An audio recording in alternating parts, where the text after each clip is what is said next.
Hi, it's Sarah and I'm here answering your questions, and I got a really great one today. So if you see me looking down, it is because my computer's there and I'm listening to reading the question, and I'm just going to make sure that I'm live. I apologise for being a little bit late. I keep taking the Facebook app off my phone and forgetting because it takes up so much space. So let's just have a look. I am showing us live, so that's always good. Okay, so here's the question. Hi, Loy. It's your question I'm answering, I believe. Okay, so my biggest struggle is how much do I intervene when I see my teen not put in forth full effort towards something they say is important to her. I've watched her show regret in the past for not reaching her goals, so I often micromanage to help her be successful. I question my actions all the time. Okay, this is a really great question, and the reason that I love it is because I have personal experience of this one. Okay, so I'm going to sort of give you a bit of a higher viewpoint for this to think of it for the moment.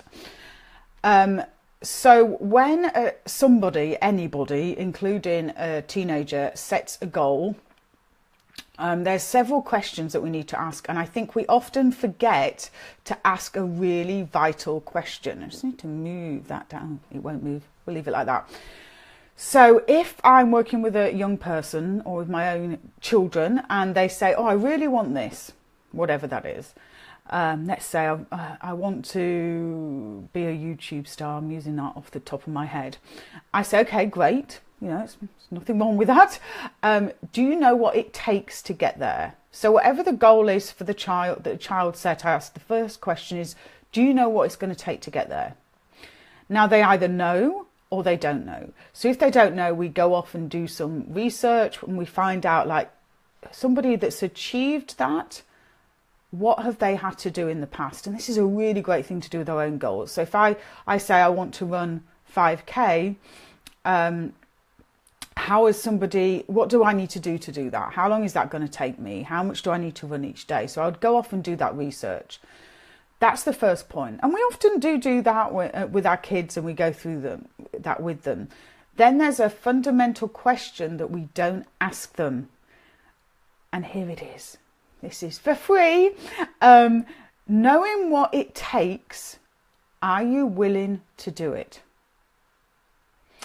And it's a question we also need to ask ourselves with the goal, because what often happens is that we set a goal, we figure out what it is going to take, and then we assume that because we want the goal, or because our child wants the goal, that they are willing to do what that takes. And are they? Because often we're not. You know, I get lots of people saying to me, I want to be a best-selling author. And I'll say, well, here's what you've got to do. Are you willing to do that? And I'll go, no, not really. Well, it's a pipe dream then. You don't only have to know what you need to do, you've got to know, are you willing to do it? So I can give you an example about this. I was having, my two daughters both have Instagram accounts, and they both want to grow those accounts so they can get access to certain brands, etc., etc. The eldest one is spending probably 2 to 3 hours, not all at once, a day, growing that Instagram following, doing what she needs to do. We spend at least 2 days a month taking photos. You know, it's lots and lots of work. The younger one wants it, but really isn't willing to do the work. So therefore, it's like, well, actually, you don't really want it. So I think that is something that we often miss out. So it might be that your daughter set a goal, and it might be that she knows what she wants to do to achieve it, but she's honest, is she willing to do it? So if I'm working with young people and they want to achieve A's at school, and I know you've got a slightly different system over there, but over here an A or an A star is the top grade. Okay, so that's what you want to do. Are you willing to do 3 hours or, homework a night? Are you willing to work a couple of hours at the weekend? Are you willing to do more than the teachers tell you? Are you willing to really go to the teachers if you don't understand it? Because if you're not willing to do that, you're probably not going to get those A's and A stars. So we have to figure out what our child is willing to do. If they are willing to do that, so we've done the second step. So what's the goal? Do you know what it's going to take? Are you willing to do that? And really, you know, this is what it's going to take. Are you willing to do that? If they go, yeah, I'm willing to do that, then the next step is, what do you need to make sure that you do that? Not what do you need from me, what do you need to make sure you do that? Because we often put ourselves as the crutch, or the person that has, you know, is the instigator or the implementer for them. So what do you need to make that happen? And this is where you can have a really huge discussion, like, and you can say, well, you know, what do you know, when they've said what they need, well, is there anything you need me to do? And then that is the only thing that you do. And I know this is really, really tricky. So if your daughter has said, well, actually, all I need you to do is remind me on a Monday that I said I'll do this week, then that's what you do.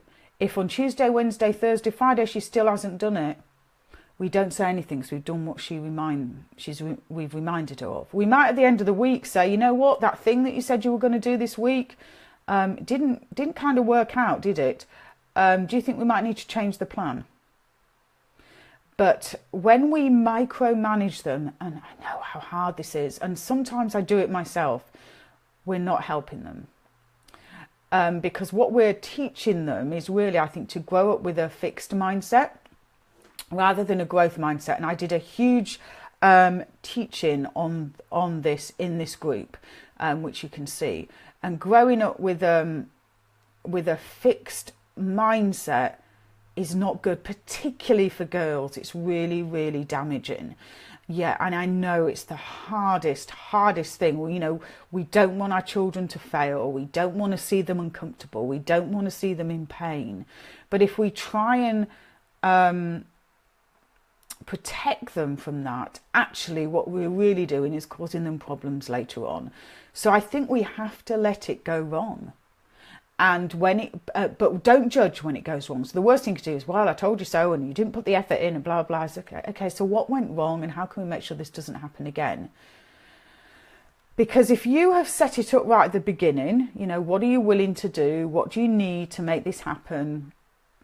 You know what it takes. If we set that all up in the beginning, then we know that the child said that they are committed to this. The child has told you what they need to make it happen. They have to then take responsibility. And if they want it enough, they will do it. So if they're not doing it, they probably don't want it enough. It's like a pipe dream or something they think would be nice, but they actually don't really want it because they're not willing to put the work in. And that's a really good conversation that we can have around it. So however hard it is, you, I think, need to back off and not micromanage them, other than what have they told you that they need.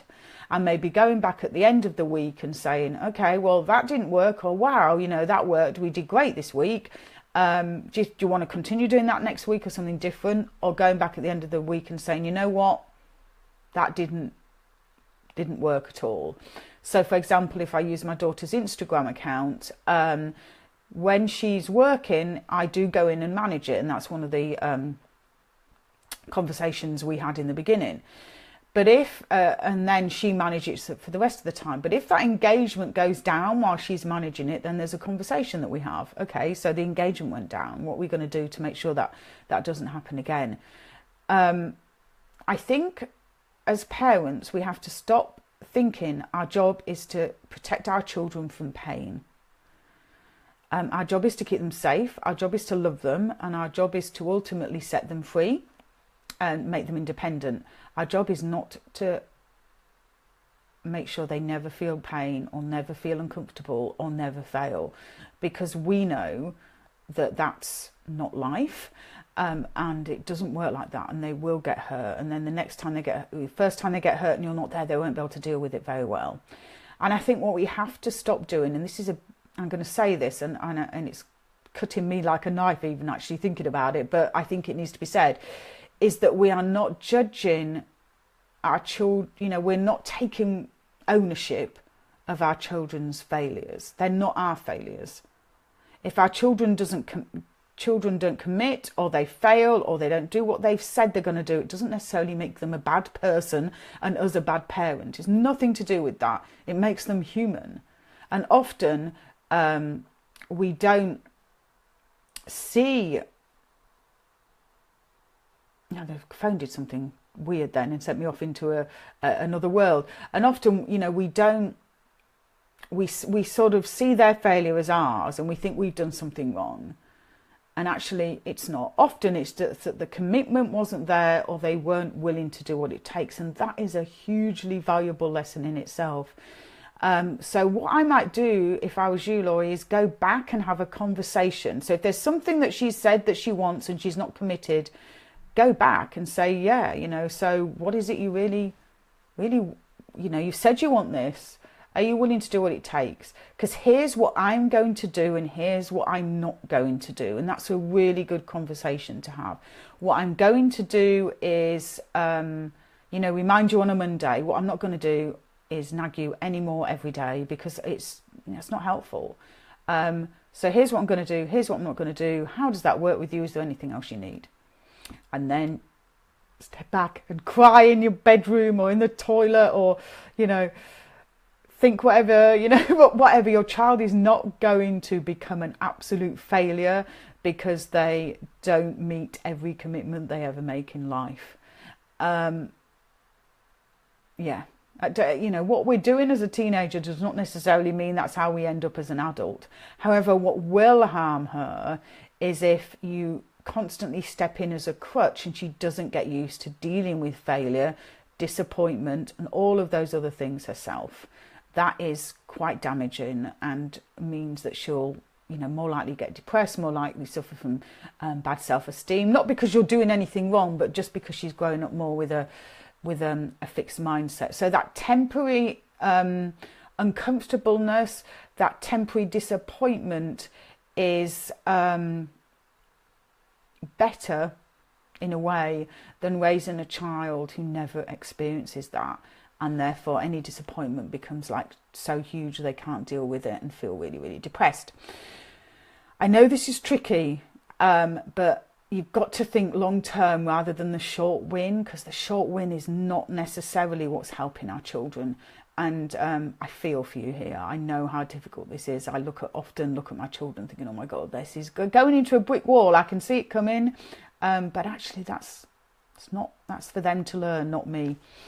I've gone into too many brick walls myself. I don't need to have someone else's brick wall be also blamed for someone else's brick wall. Too many myself, too many brick walls, too many mistakes, too many disappointments, too many failures. I wouldn't take on anyone else's. My gosh, still doing my own. And also, you know, when you fail or you're disappointed or you're feeling uncomfortable, don't hide that from her. Share that with her, because that's a really important piece too. So hopefully that I nag often. Yeah, I mean, there is some research that shows that nagging at girls is a little bit helpful. But when you tell your child what you will do and won't do, and then stick to that, that's really supportive. And maybe just at the end of the week, just go over how it worked and what happened. Excellent. Well, I hope that was helpful. I don't know. You know what? I don't know when I'll be here next week. This time next week, I will be in, where will I be? Glen Falls with my friend Stacey. And I may go live, I may not while I'm out there, I don't know. But what I'm going to suggest is that if you have any questions for me, you put them in the group and I will probably answer them ad hoc. So you might see lives, but they might just be a little bit ad hoc. So there you go. Have a wonderful summer, whatever you're doing. I will be in the States for 6 weeks, but I'll still be around. So any questions you've got, please tell me. Have a great summer, have a great weekend, have a great week, have a great everything. Look forward to seeing you soon. Bye.